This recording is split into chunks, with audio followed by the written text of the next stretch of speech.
Good afternoon. I'm here with Terry Happer, Scheier, candidate for Overland Park City Council, Ward 1. On behalf of the Johnson County Public Policy Council, thank you, Terry, for being here today. The Johnson County Public Policy Council is made up of 10 chambers of commerce in Johnson County. Our goal is to provide information about public policy issues impacting area businesses. You ready to get started? Yes, let's do it. Thank you. In regard to economic development, it has been argued that incentives aren't necessary because development will occur naturally without them being offered. What is your opinion? Thank you. We've added new redevelopment in downtown Overland Park that will be regenerating jobs and new tax revenues. Had we not given some city investments, these properties might very well stay in some form of blight. When Overland Park gives incentives, we provide benefits that match our development plans. We give very few of these away. We are very selective how we do this. If we do not give any incentives, then we become at a competitive disadvantage to the other cities around us.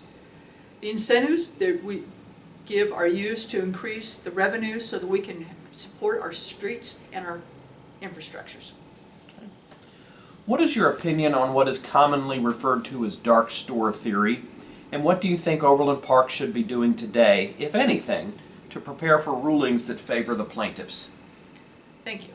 The dark store theory has potential to make some serious cuts in our services like public safety, public works, our streets, and our parks. This could very well make our citizens and our non-retail businesses take on the tax burden. We as a council are taking steps within our 5-year budget plan to set aside funds in preparation should this happen, and it very well might be happening. This will help so that we can continue the quality of life and level of services that we have today. The city should be working with the Overland Park Chamber and the state legislatures to identify some fair market values as well. Housing affordability is addressed in Forward OP, and it's a topic of considerable discussion among employers. What do you think the city of Overland Park should be doing to address this problem? Thank you for that question. We as a city are looking at ways to encourage developers to consider ideas and concepts with multi-housing options. This could include smaller, cheaper units near places, say as a commercial or for entertainment districts that would be desirable. We currently have many options in affordable housings with apartments and single-family houses, but as we continue to grow, so will the need. Our rental licensing inspection helps to maintain that the lower-cost apartments and complexes and houses are decent places to reside and will continue to be so for everybody. Changing our zoning laws to include, say, mother-in-law houses and a single-family house is a consideration, as well as possible multiplexes and many other options. It is a continuous thing that we need to be addressing. In the short term, it appears we can keep our mill levy unchanged to meet current budget obligations. However, sluggish sales tax collections and increased demands on infrastructure from growth could necessitate a change. What are your thoughts on our current budget and the outlook for the future? Thank you. I believe that we have a strong grip on the city budget. We have a AAA bond ratings from all the agencies, which shows that we run a fiscally responsible city. With the growth of our city and the needs increasing on our infrastructure and wanting to maintain our city, we will have to raise the mill levy. When, I do not know. Should we want to raise taxes, it would have to come to an election. As to the sales taxes, we see that they are getting more sluggish through the years, and we can't depend on them as we used to.